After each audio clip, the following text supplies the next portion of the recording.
অনেক দিন ধরে ভাবছি এই ভেজিটেবিল পোলাওটা রান্না করব, কিন্তু হচ্ছেই না। তো আজকে অনেকটা সময় ছিল, তো ভাবলাম দুপুরে খাওয়ার জন্য এটা তৈরি করে ফেলি। আর এই ভেজিটেবিল পোলাও ইন্ডিয়ান মানুষরা অনেক পছন্দ করে। তো ওদের থেকেই আমি শিখেছি, অনেকগুলো ভিডিও দেখে, আবার আমার হাজব্যান্ডের কাছ থেকেই শিখেছি।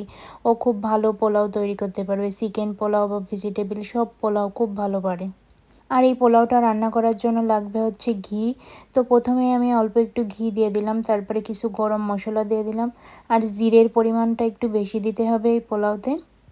তারপরে কিছু এই যে সবজি নিয়ে নিয়েছি, এখানে মটরশুঁটি, গাজর, ক্যাপসিকাম, ওইগুলো ওই মশলার সাথে হালকা করে ভেজে নিয়েছি।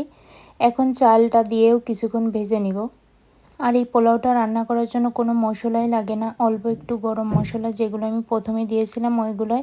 আর এখন অল্প একটু লবণ দিয়ে দেব। তারপর যেহেতু 1 গ্লাস চাল দিয়েছিলাম, তাই 2 গ্লাস গরম পানি দিয়ে দিলাম এখানে। তারপর এই যে ঢাকনাটা দিয়ে 20 মিনিট রান্না করব আমি। তো 20 মিনিট পর এই যে পোলাও রান্নাটা হয়ে গিয়েছে আমার।